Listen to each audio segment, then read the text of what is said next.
दोस्तों, आपका जॉब मी चैनल में स्वागत है। चलिए देखते हैं। ये आपका रीजनिंग का वीडियो है जिसमें आपके 5 महत्वपूर्ण प्रश्न हैं। ये आपकी सभी परीक्षाओं में पूछे जाते हैं। इन क्वेश्चन को ध्यान से देखिएगा। आसान ट्रिक में आप लोगों को इसको सॉल्व कीजिएगा। चलिए देखते हैं। दोस्तों, इन क्वेश्चनों को रीजनिंग है। इस प्रकार के प्रश्न की सफलता की गारंटी देते हैं। 5 अति महत्वपूर्ण प्रश्न हैं जो आपके सभी परीक्षाओं में पूछे जाते हैं। आसान ट्रिक में बिना पेन उठाए सॉल्व करेंगे जब आप इन क्वेश्चन को सीख जाओगे। चलिए देखते हैं। दोस्तों, अगर आप किसी भी परीक्षा की तैयारी नहीं कर रहे हैं या कर रहे हैं तो आप इन क्वेश्चन को देख सकते हैं और इनको लिख कर रखिए। ये आपके एग्जाम में पूछे जाएंगे। चलिए देखते हैं। दिया है क्वेश्चन नंबर 1। क्वेश्चन नंबर 1 दिया है, एक चींटी 3 मीटर चलती है और फिर 4 मीटर ऊंचे एक वृक्ष पर चढ़ती है। फिर अपने मूल स्थान से वह कितनी दूरी पर है? एक चींटी है, वह 3 मीटर चलती है। मान लीजिए ऐसे चली 3 मीटर, फिर 4 मीटर ऊंचाई पर चढ़ती है। ठीक, यहाँ पहुँचिए। ये तो एक त्रिभुज बन जाएगा। कह रही वो अपने मूल स्थान से कितनी दूरी पर है, तो हम मान लेंगे ये है, ये भी है, ये सी हो गया। ये आपका पाइथागोरस प्रमेय लगेगा, क्योंकि हम जानते हैं कर्ण पर बना वर्ग शेष 2 भुजाओं के बने वर्ग के ABC योग के बराबर होता है। तो यहाँ जब आप रखिएगा, तो इसमें रखिएगा तो AB ये 9 हो जाएगा, BC आपका 16 हो जाएगा, 16 9 25 होगा। AC बराबर आपका ये वर्ग इधर आ जाएगा तो ये 5 हो जाएगा। यहाँ आपका 5 आएगा। तो यहाँ से यहाँ तक की दूरी जो है वो 5 मीटर हो जाएगा। आपका आंसर हो जाएगा ऑप्शन नंबर ए, 5 मीटर होगा। चलिए एक बार और देखिए। यहाँ कुछ नहीं करना है। ये त्रिभुज जब बन जाएगा, ठीक, एक त्रिभुज बनेगा। ठीक, ये अगर 3 मीटर है, ये 4 मीटर है, तो ये आपका 5 मीटर आ गया। और यहाँ से चल के फिर यहाँ गई, यही दूरी आपसे पूछ रहा है। क्योंकि हम जानते हैं ये जो जानते हैं AC स्क्वायर बराबर होता है AB square plus BC square. ठीक, इसी में रखेगा फिर 5 मीटर आ जाएगा। ठीक, चलिए देखते हैं नेक्स्ट क्वेश्चन। दिया है, नीचे दी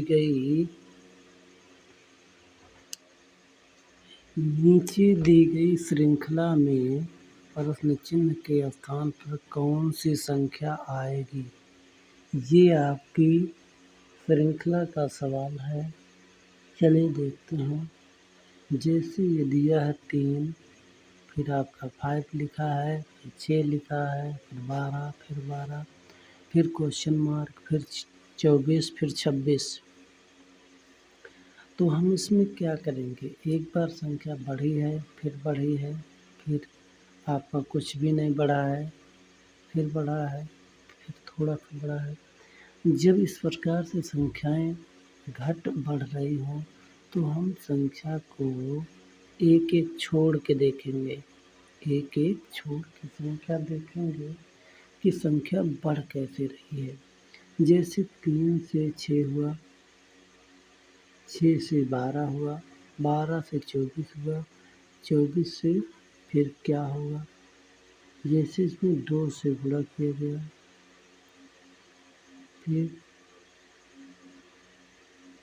फिर 2 से गुणा किया गया, फिर 2 से गुणा किया, ऐसे 2 से गुणा कर रहा है। ठीक, तो इसको देखिए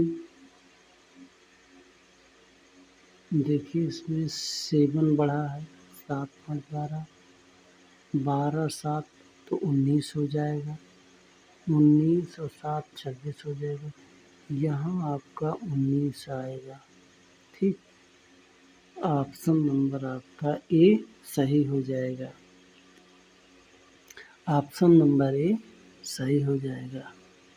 यहाँ 19 होगा। एक बार और देखिएगा, जैसे यहाँ आपका 3 से 6 हुआ, 6 से 12 हुआ, 12 से 24 हुआ, 24 से 48 होगा। अगर अगली संख्या और दिया होता तो, और देखिए इसमें 5 से 12 हुआ, 7 बढ़ा, फिर 12 से क्वेश्चन मार्क, फिर 7 बढ़ेगा, 19 होगा, 19 और 7 26 होगा।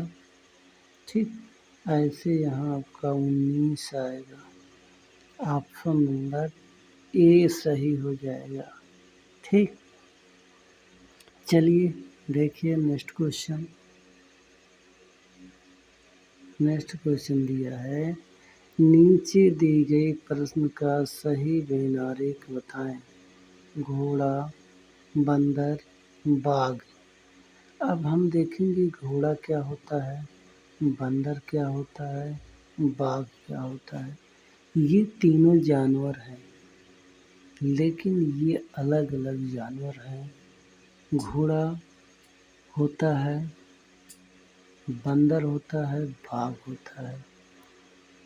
ये तीनों अलग अलग जानवर हैं। जैसे आपका घोड़ा शाकाहारी है, घास फूस खाता है, बंदर भी शाकाहारी है और बाघ मांसाहारी है, लेकिन ऐसा कुछ नहीं होगा। ये तीनों जानवर अलग अलग हैं, इसलिए इनका सर्कल एक घोड़े का बनेगा, एक बंदर का बनेगा, एक बाघ का बनेगा। इस प्रकार से आपका दिया है, ऑप्शन नंबर बी आपका सही हो जाएगा। चलिए देखते हैं आपका नेक्स्ट क्वेश्चन। मुझे आशा है आपको समझ में आ रहा होगा। चलिए देखते हैं। ये आपका दिया है क्वेश्चन नंबर 4। क्वेश्चन नंबर 4 दिया है, नीचे दी गई श्रृंखला में अगला संख्या क्या होगा। ये जो आपकी सीरीज दिया है, कह रहा है अगला संख्या क्या होगा। तो ये जो संख्याएं, इसकी जो श्रृंखला बनी है, कैसे बनी है, संख्या को ध्यान से देखिएगा। जैसे 5 8 9 6 5 4 2 3 7 ऐसे लिखा है, फिर 8 लिखा है, फिर 9 लिखा है, फिर 4 3। इसमें संख्याएं कुछ न कुछ मिल रही हैं एक दूसरे से, जैसे जैसे बढ़ रहा है। ठीक, तो इसमें किया क्या है, इसमें किया यही है कि इसका जो संख्या है पहली, ये जो 5 है, इसको हटा दिया है, फिर जितनी संख्या बची है उसको लिख दिया है। फिर क्या किया है, इसमें 8 9 6 5 4 2 3, तो इसमें 3 तो लिखा है और फर्स्ट संख्या 8 भी लिखा है, लेकिन लास्ट का 7 कट कर दिया है। तो जो बची संख्या उसको लिख दिया।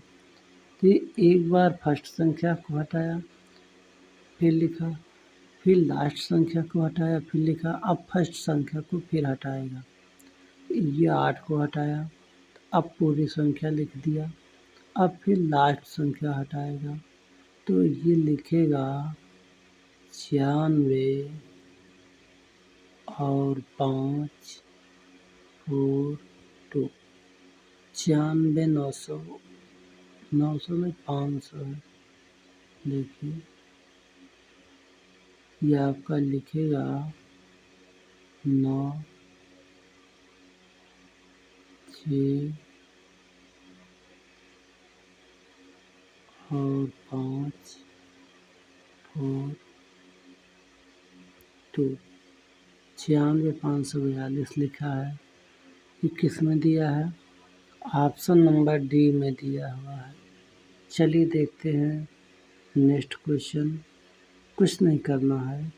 ये जो पहली संख्या है इसको कट किया है, फिर लिखा है अगली संख्या, फिर लास्ट संख्या को कट किया, फिर लिखा है, फिर फर्स्ट संख्या को कट किया है, फिर लिखा है, फिर लास्ट को कट करेगा, फिर लिखेगा आपका 96 542।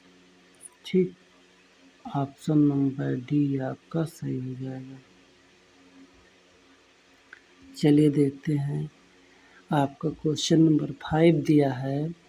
कह रहा है यदि 30 जनवरी 2013 को गुरुवार रहा तो 2 मार्च 2013 को कौन सा दिन था? ये आपसे पूछ रहा है कि यदि 30 जनवरी 2013 को गुरुवार था तो 2 मार्च 2013 को कौन सा दिन था?